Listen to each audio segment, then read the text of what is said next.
Challengers Bengaluru matches ಅಂದ್ರೆ ಇರುವಂತ craze ಬಗ್ಗೆ ನಿಮ್ಗೆಲ್ಲ ಗೊತ್ತೇ ಇದೆ. ಅದರಲ್ಲೂ ಬೆಂಗಳೂರಿನ ಚಿನ್ನಸ್ವಾಮಿ ಮೈದಾನದಲ್ಲಿ ಪಂದ್ಯಗಳು ನಡೀತಾ ಇದ್ದಾವೆ ಅಂದ್ರೆ ಫ್ಯಾನ್ಸ್ ದಂಡೇ ಸೇರುತ್ತೆ. ಸೊ ಸ್ಟೇಡಿಯಂ ನೋಡಿದಾಗ ಜನ ಏನೋ ತುಂಬೇ ಇರ್ತಾರೆ, ಆದ್ರೆ ಹೊರಗೆ ಟಿಕೆಟ್ಗಳನ್ನ ತಗೊಳಕ್ ಹೋದ್ರೆ ಸಿಗ್ತಾನೆ ಇಲ್ಲ. ಆನ್ಲೈನ್ ಅಲ್ಲಿ ಜಸ್ಟ್ 5 ನಿಮಿಷದ ಒಳಗೇನೆ ಸೋಲ್ಡ್ ಔಟ್. ದಿನವಿಡೀ ಕಾದ್ರೂ ಕೂಡ ಒಂದು ಟಿಕೆಟ್ ಬುಕ್ ಮಾಡೋಕೆ ಕೆಲವ್ರಿಗೆ ಆಗ್ತಾ ಇಲ್ಲ. ಹಾಗಾದ್ರೆ ಏನಾಗ್ತಾ ಇದೆ? ಫ್ರಾಂಚೈಸಿ ಮೇಲೆ ಫ್ಯಾನ್ಸ್ ಸಿಟ್ಟಾಗ್ತಿರೋದು ಯಾಕೆ? ಆನ್ಲೈನ್ ಅಲ್ಲಿ ಸಿಗದಂತ ಟಿಕೆಟ್ಸ್ ಬ್ಲ್ಯಾಕ್ ನಲ್ಲಿ ಹೇಗೆ ಸಿಗ್ತಿವೆ? ಇದರ ಹಿಂದಿರುವಂತ ಕರಾಮತ್ತೇನು? ಈ ಬಗ್ಗೆ ಹೇಳ್ತೇನೆ. ನಾನು ಶಾಂತ. ನೀವು ಸುದ್ದಿಯಾನದ ಸಬ್ಸ್ಕ್ರೈಬರ್ ಆಗೋದಕ್ಕೆ ಮರಿಬೇಡಿ.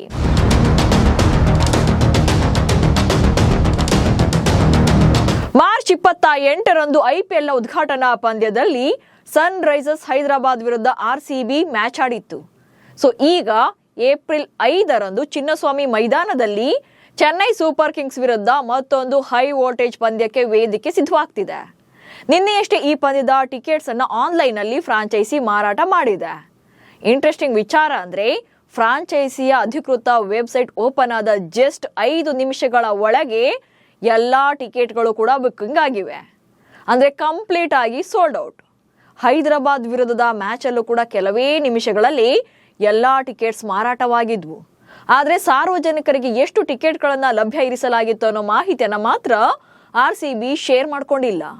ಸೊ ಟಿಕೆಟ್ನ ಆರಂಭಿಕ ಬೆಲೆ 3,750 ರೂಪಾಯಿ ಇದ್ರೆ ಗರಿಷ್ಠ ಬೆಲೆ ಅಂದ್ರೆ ಹೈಯೆಸ್ಟ್ ರೇಟ್ 47,000 ಇದೆ.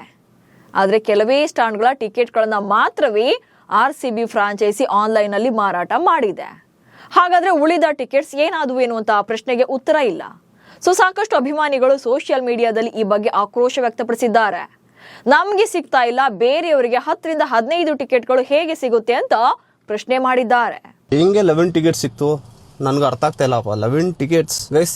ನಿನ್ನೆ ನನಗೆ RCB ಮ್ಯಾಚ್ಗೆ ಟಿಕೆಟ್ ಸಿಗಲಿಲ್ಲ. ಅದನ್ನು ನಾನು ವಿಡಿಯೋ ಮಾಡಿಬಿಟ್ಟು ಇನ್ಸ್ಟಾಗ್ರಾಮಲ್ಲಿ ಹಾಕಿದ್ದೆ. ಬಟ್ ಎಷ್ಟೊಂದು ಜನಕ್ಕೆ ಟಿಕೆಟ್ ಹೇಗೆ ಸಿಕ್ಕಿದೆ ಅಂತಲೇ ಗೊತ್ತಾಗ್ತಾ ಇಲ್ಲ. ನೋಡಿ, ಈ ಒಬ್ಬ ಅಂತೂ 11 ಟಿಕೆಟ್ಸ್ ಅವೈಲಬಲ್ ಅಂತೆ. ಹೆಂಗೆ 11 ಟಿಕೆಟ್ ಸಿಕ್ತು ನನಗೆ ಅರ್ಥ ಆಗ್ತಾ ಇಲ್ಲಪ್ಪ. 11 ಟಿಕೆಟ್ಸ್, ನಮಗೆ ಒಂದು ಟಿಕೆಟ್ ಸಿಗ್ತಾ ಇಲ್ಲ, ಇವ್ರಿಗೆ 11 ಟಿಕೆಟ್ಸು 5 ಟಿಕೆಟ್ಸು. ಇನ್ನೊಬ್ಬ ಹಾಕೋನೆ RCB. ಇಲ್ಲಿ ನೋಡಿ ಮೆಸೇಜ್ ನೋಡಿ, ಫುಲ್ಲು ಉದ್ದ ಹಾಕೋನೆ.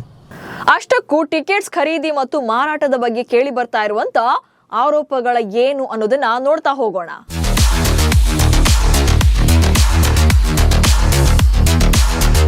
ಮೊದಲನೇದಾಗಿ ಆನ್ಲೈನ್ ಅಲ್ಲಿ ಮಾರಾಟವನ್ನ ಮಾಡ್ತಾ ಇದ್ದಾರೆ. ಅದಕ್ಕೆ ಕಾರಣ ಆಫ್ಲೈನ್ ನಲ್ಲಿ ಟಿಕೆಟ್ಗಳನ್ನ ಮಾರಾಟ ಮಾಡಿದ್ರೆ ಜನಜಂಗುಳಿ ಆಗುತ್ತೆ ಅಂತೇಳಿ ಆನ್ಲೈನ್ ಅಲ್ಲಿ ಮಾರಾಟ ಮಾಡ್ತಿದ್ದಾರೆ. ಸೊ ಈ ವರ್ಷ ಹೆಚ್ಚಿಗೆ ಟಿಕೆಟ್ಗಳನ್ನ ಆನ್ಲೈನ್ ಅಲ್ಲೇ ಮಾರಾಟ ಮಾಡಲಾಗ್ತಾ ಇದೆ. ಜೊತೆಗೆ ಮೆಟ್ರೋ ಫ್ರೀ ಸೇರಿದಂತೆ ಸಾಕಷ್ಟು ವಿಚಾರಗಳನ್ನ ಅಲ್ಲಿ ಅವೈಲೇಬಲ್ ಆಗುವಂತೆ ಇನ್ಫಾರ್ಮೇಶನ್ ಕೂಡ ಕೊಟ್ಟಿದ್ದಾರೆ. ಬಟ್ ಇಂಟ್ರೆಸ್ಟಿಂಗ್ ವಿಚಾರ ಅಂದ್ರೆ ಆಫ್ಲೈನ್ ಅಲ್ಲಿ ಮಾರಿದ್ರೆ ಕ್ಯೂ ಆಗುತ್ತೆ, ಜನ ಜಾಸ್ತಿ ಬರ್ತಾರೆ. ಸೊ ಅದನ್ನ ಕಂಟ್ರೋಲ್ ಮಾಡೋದು ಕಷ್ಟ ಆಗುತ್ತೆ. ಸೊ ಹಾಗಾಗಿ ಆಫ್ಲೈನ್ ನಲ್ಲಿ ಮಾಡೋದು ಬೇಡ, ಆನ್ಲೈನ್ ಅಲ್ಲಿ ಮಾಡಿದ್ರೆ ಈ ರಗಳೆ ಇರಲ್ಲ ಅಂತೇಳಿ ಆನ್ಲೈನ್ ನಲ್ಲಿ ಮಾರಾಟ ಮಾಡ್ತಿದ್ದಾರೆ. ಬಟ್ ಅದಿನ್ನೊಂಥರ ಸ್ಕ್ಯಾಮ್ ಆಗ್ತಿದೆ. ಸೊ ಅಧಿಕೃತ ವೆಬ್ಸೈಟ್ ನಲ್ಲಿ ಕೆಲವೇ ನಿಮಿಷಗಳಲ್ಲಿ ಟಿಕೆಟ್ಸ್ ಸೋಲ್ಡ್ ಔಟ್ ಆಗ್ತಿವೆ. ಏನು ರಾಯಲ್ ಚಾಲೆಂಜರ್ಸ್ ಬೆಂಗಳೂರು ಫ್ರಾಂಚೈಸಿ ತನ್ನ ಅಧಿಕೃತ ವೆಬ್ಸೈಟ್ ನಲ್ಲಿ ಸೊ ಮೊದಲಿಗೆ ಅನೌನ್ಸ್ ಮಾಡಿರ್ತಾರೆ, ನಾವು ಇಷ್ಟೊತ್ತಿಗೆ ಟಿಕೆಟ್ ಅನ್ನ ಸೇಲ್ ಮಾಡ್ತೇವೆ, ಸೊ ನೀವು ಬುಕಿಂಗ್ ಮಾಡ್ಕೊಳ್ಳಿ ಅಂತೇಳಿ ಫಸ್ಟ್ ಇನ್ಫಾರ್ಮೇಶನ್ ಕೊಟ್ಟಿರ್ತಾರೆ. ಹೀಗಾಗಿ ಕೆಲವರು RCB ಮ್ಯಾಚ್ಗಳನ್ನ ನೋಡಲೇಬೇಕು ಎನ್ನುವಂತ ಕ್ರೇಜ್ ಇಂದ ಸೊ ಅದಕ್ಕಿಂತ ಅರ್ಧ ಗಂಟೆ ಮುಂಚೆ ಅಥವಾ 1 ಅವರ್ ಮುಂಚೆನೆ ಸೈಟ್ ಅನ್ನು ಓಪನ್ ಮಾಡ್ಕೊಂಡು ಕಾಯ್ಕೊಂಡು ಕೂತಿರ್ತಾರೆ. ಬಟ್ ಈ ರೀತಿಯಾದಂಥ ಅಧಿಕೃತ ವೆಬ್ಸೈಟ್ ನಲ್ಲಿ ಕೆಲವೇ ನಿಮಿಷಗಳಲ್ಲಿ ಟಿಕೆಟ್ಸ್ ಎಲ್ಲ ಸೋಲ್ಡ್ ಔಟ್ ಆಗ್ತಿವೆ. ಜೊತೆಗೆ ಬುಕಿಂಗ್ ಅನ್ನ ಮಾಡೋಕೆ ಹೋದ್ರೆ ನಾಟ್ ಅವೈಲೇಬಲ್ ಅಂತ ಬರ್ತಾ ಇದೆ. ಸೊ ಟಿಕೆಟ್ ಬುಕಿಂಗ್ಗೆ ಕಾದು ಕೊನೆಗೆ ಬುಕ್ ಆಗದೆ ಅಭಿಮಾನಿಗಳು ಸಿಟ್ಟಾಗ್ತಿದ್ದಾರೆ. ಸೊ ಅಲ್ಲೇನ ಅವರೆಲ್ಲ 10-15 ಟಿಕೆಟ್ಗಳನ್ನ ಬುಕಿಂಗ್ ಮಾಡೋಕೆ ಕಾಯ್ತಾ ಇರಲ್ಲ. 1 ಅಥವಾ 2 ಮ್ಯಾಕ್ಸಿಮಮ್ ಅಂದ್ರೆ 3 ಅಥವಾ 4 ಟಿಕೆಟ್ ಏನು ಫ್ಯಾಮಿಲಿಯನ್ನ ಅವರು ರಿಲೇಟ್ ಮಾಡ್ಕೊಂಡು ಅಷ್ಟು ಟಿಕೆಟ್ಗಳನ್ನ ಮಾತ್ರ ಬುಕಿಂಗ್ ಅನ್ನ ಮಾಡೋಕೆ ಕಾಯ್ತಾ ಇರ್ತಾರೆ. ಸೊ ಬಹುಶಃ ಒಂದಿಷ್ಟು ಆಟಗಾರರಿಗೆ ಅಥವಾ ಒಂದಿಷ್ಟು ಪ್ಲೇಯರ್ಗಳಿಗೆ ಅಥವಾ ಒಂದಿಷ್ಟು ಏನು ಅಲ್ಲಿನ ಫ್ರಾಂಚೈಸಿ ಬಗ್ಗೆ ಇರುವಂತ ಅಭಿಮಾನದಿಂದಾಗಿ ಮ್ಯಾಚ್ಗಳನ್ನ ನೋಡಬೇಕು, ಸಪೋರ್ಟ್ ಮಾಡಬೇಕು, ನಾವು ಹೋಗಿ ಮೈದಾನಕ್ಕೆ ಅಂತೇಳಿ ಕಾಯ್ತಾ ಇರ್ತಾರೆ. ಸೊ ಹಂಗೇನಾದ್ರೂ ಇತ್ತಂತಂದ್ರೆ ಟಿಕೆಟ್ಗಾಗಿ ಕಾದ್ರೂ ಕೂಡ ಕೊನೆಗೆ ಬುಕಿಂಗ್ ಆಗದೆ ಸಿಟ್ಟಾಗ್ತಿದ್ದಾರೆ. ಜೊತೆಗೆ ಸೋಷಿಯಲ್ ಮೀಡಿಯಾಗಳಲ್ಲಿ ವಿಡಿಯೋ ಸಮೇತ ಶೇರ್ ಮಾಡಿ ಕಿಡಿಕಾರ್ತಿದ್ದಾರೆ.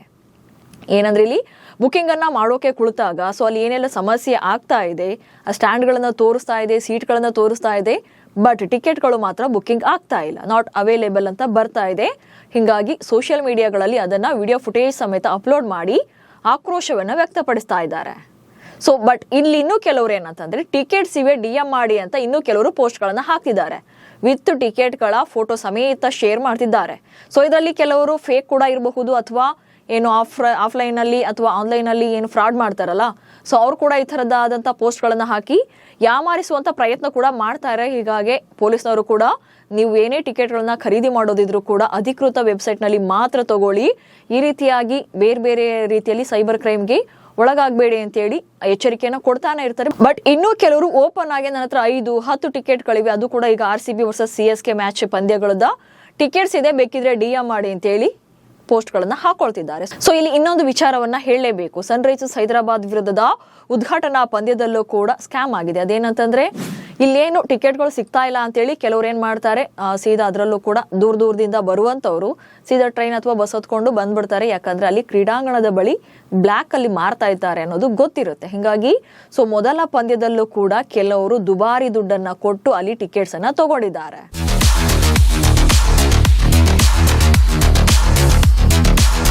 ಇಲ್ಲಿ ಕೆಲವರಿಗೆ ವೆಬ್ಸೈಟ್ಗಳಲ್ಲೇ ಟಿಕೆಟ್ ಸಿಗ್ತಾ ಇದೆ, ಓಕೆ, ಆದ್ರೆ ತುಂಬಾ ಜನರಿಗೆ ಸಿಕ್ಕಿಲ್ಲ. ಅದು ಅಲ್ಲದೆ ಪಂದ್ಯಗಳ ದಿನ ಸ್ಟೇಡಿಯಂಗಳ ಸುತ್ತಮುತ್ತ ಬ್ಲ್ಯಾಕ್ ನಲ್ಲಿ ಟಿಕೆಟ್ಗಳನ್ನ ಮಾರಾಟ ಮಾಡ್ತಾ ಇರೋದು ಕಂಡು ಬರ್ತಾ ಇದೆ. ಅಂದ್ರೆ ನಿಮಗೆ ಬುಕಿಂಗ್ ಮಾಡೋಕೆ ಹೋದಾಗ ಬ್ಲಾಕ್ ಆಗ್ತಾ ಇಲ್ಲ, ಬಟ್ ಅದು ಬ್ಲ್ಯಾಕ್ ಅಲ್ಲಿ ಮಾರಾಟ ಮಾಡ್ತಾ ಇದ್ದಾರೆ.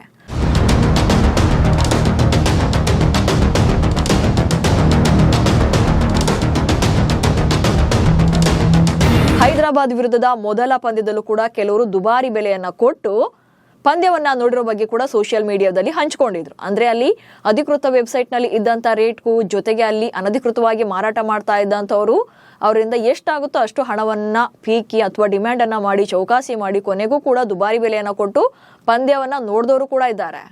ಹಾಗಾದ್ರೆ ಬ್ಲ್ಯಾಕ್ ನಲ್ಲಿ ಮಾರೋರಿಗೆ ಅಷ್ಟೊಂದು ಟಿಕೆಟ್ಸ್ ಎಲ್ಲಿಂದ ಬರುತ್ತೇನೋ ಅಂತ ಪ್ರಶ್ನೆಗಳು ಇವೆ. ನಿನ್ನೆ ನನಗೆ RCB ಮ್ಯಾಚ್ಗೆ ಟಿಕೆಟ್ ಸಿಗಲಿಲ್ಲ, ಅದನ್ನು ನಾನು ವಿಡಿಯೋ ಮಾಡಿಬಿಟ್ಟು ಇನ್ಸ್ಟಾಗ್ರಾಮಲ್ಲಿ ಹಾಕಿದ್ದೆ. ಬಟ್ ಎಷ್ಟೊಂದು ಜನಕ್ಕೆ ಟಿಕೆಟ್ ಹೇಗೆ ಸಿಕ್ಕಿದೆ ಅಂತಲೇ ಗೊತ್ತಾಗ್ತಾಯಿಲ್ಲ. ನೋಡಿ, ಈ ಒಬ್ಬ ಅಂತೂ 11 ಟಿಕೆಟ್ಸ್ ಅವೈಲಬಲ್ ಅಂತೆ. ಹೆಂಗೆ 11 ಟಿಕೆಟ್ ಸಿಕ್ತು ನನಗೆ ಅರ್ಥ ಆಗ್ತಾಯಿಲ್ಲಪ್ಪ. 11 ಟಿಕೆಟ್ಸ್, ನಮಗೆ ಒಂದು ಟಿಕೆಟ್ ಸಿಗ್ತಾಯಿಲ್ಲ, ಇವ್ರಿಗೆ 11 ಟಿಕೆಟ್ಸು, 5 ಟಿಕೆಟ್ಸು. ಇನ್ನೊಬ್ಬ ಹಾಕೋನೆ RCB, ಇಲ್ಲಿ ನೋಡಿ ಮೆಸೇಜ್ ನೋಡಿ ಫುಲ್ಲು ಉದ್ದ ಹಾಕೋನೆ. ಫ್ರಾಂಚೈಸಿ ಆನ್ಲೈನ್ ಅಲ್ಲಿ ಟಿಕೆಟ್ಸ್ ಅನ್ನ ಬ್ಲಾಕ್ ಮಾಡಿ ಬ್ಲ್ಯಾಕ್ ನಲ್ಲಿ ಸೇಲ್ ಮಾಡ್ತಿದ್ಯಾ ಅಂತ ಕೆಲ ಅಭಿಮಾನಿಗಳು ಆರೋಪ ಮಾಡ್ತಿದ್ದಾರೆ. ಒಟ್ಟಿನಲ್ಲಿ RCB ಪಂದ್ಯಗಳಿಗೆ ಇರುವಂತಹ ಕ್ರೇಜ್ನೇ ಬಳಸ್ಕೊಂಡು ಕಾನೂನು ಬಾಹಿರವಾಗಿ ಕೆಲವರು ದುಡ್ಡು ಮಾಡ್ತಿದ್ದಾರೆ. ಆದ್ರೂ ಕೆಲ ಅಭಿಮಾನಿಗಳು ತಂಡದ ಮೇಲಿರುವಂತಹ ಪ್ರೀತಿಗೆ ಕೇಳಿದಷ್ಟು ದುಡ್ಡು ಕೊಟ್ಟು ಪಂದ್ಯಗಳನ್ನ ನೋಡ್ತಾ ಇದ್ದಾರೆ. ಸೊ ಇದು ಕೂಡ ಇಂಥ ಬೆಳವಣಿಗೆಗೆ ಕಾರಣ ಆಗ್ತಾ ಇದೆ. ನಿಮಗೂ ಕೂಡ ಟಿಕೆಟ್ಗಳ ವಿಚಾರದಲ್ಲಿ ಅನುಮಾನ ಇದ್ರೆ ಕಮೆಂಟ್ಸ್ ಮೂಲಕ ತಿಳಿಸಿ. ಹಾಗೆ ಸುದ್ದಿಯನ್ನು ಫಾಲೋ ಮಾಡಿ. ನಮಸ್ಕಾರ.